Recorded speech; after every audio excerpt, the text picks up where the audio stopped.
Here. This week's health tip is all about preventing golf injuries. Now, so many of my patients come in with injuries related to golf. Today we have an expert with us, Kevin Perkins from Kevin Perkins Golf Academy. How you doing, Kevin? Hi, Craig. Nice to see you, man. So you're going to give us some tips today about how to warm up properly, Yeah. and then also about how to prevent some injuries while playing golf. Exactly. Hey, well, I'm going to let you take it away. All right, it's all me. Okay. Thanks. Craig, again, thanks for having me on your web. As Dr. Selinger was saying, what we're going to do is go over a couple of good warm-up exercises for you to avoid injury, and it'll also at the same time increase your flexibility and make you a better player. Then I'll go over a couple of very common faults in the swing that not only lead to higher scores, but it also lead to maybe getting some avoiding some injuries or leading to some injuries. What you want to do when you arrive on the golf course is try to stretch and warm up properly. One of the things that really will help you is I would recommend purchasing a weighted driver. I've got one in my hand.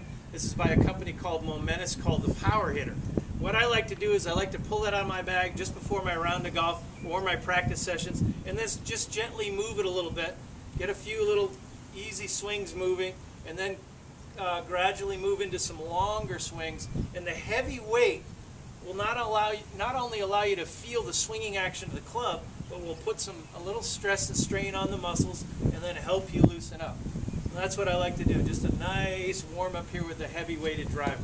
Next thing you do, begin your practice sessions with your sand wedge, which is the heaviest club in the bag. Start with some easy little shots with the sand wedge, 5, 6 dozen shots with those.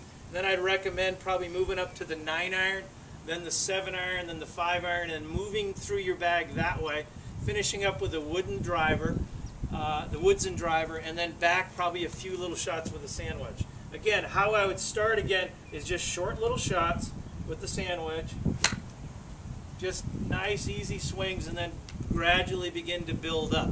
Now, along with that, we want you to do some stretches. A couple of good stretches is, just do some shoulder twirls like this on both sides, right and left. Do a nice little lat stretch here like this. That'll really make you feel the long side of your body there. Do some nice easy trunk twirls. Take the club, move them around this way, back and forth, like that. Do some little hamstring stretches, which will really help the lower back. Keep both knees bent. Just bend down like this. Do a couple of neck twirls, all the joints in the body. Very important one, which I really like, is what we call a rotator cuff. Just go both hands this way, turn this hand under. The hand that's turned under, move across like this. Hold for a few seconds. Do the opposite hand. Turn this hand back under my right hand. Turn this hand back over, and then move across. Good stretch for the rotator cuff.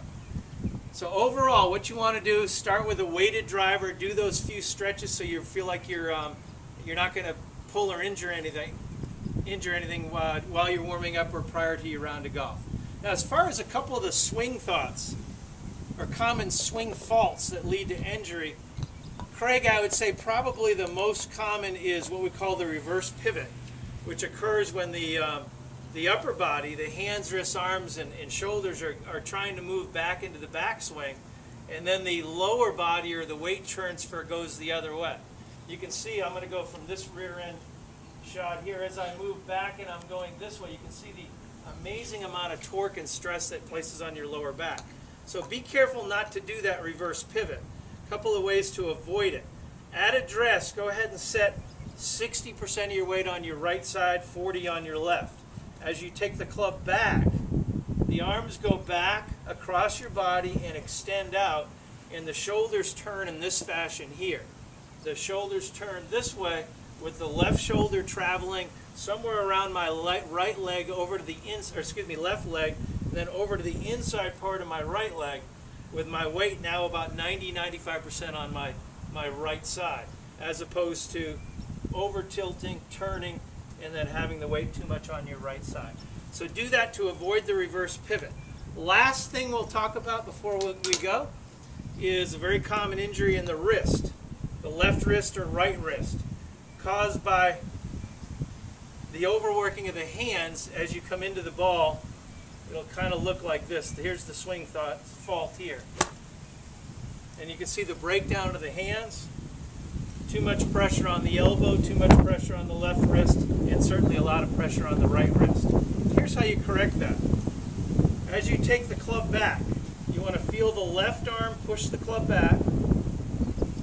Set the hands at this point, a little shift with the lower body, and then make sure the left arm moves through. So when you get an impact, there's what we call a slightly forward leaning shaft, and then the back of the left wrist will be flat. That way.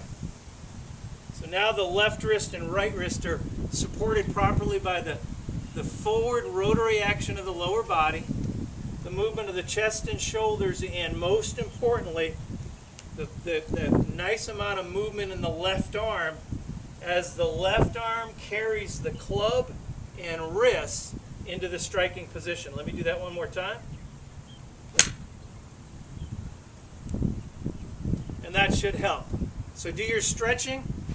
Avoid those two most common swing mistakes. If you have any questions, please go on our website, kevinperkinsgolfacademy.com.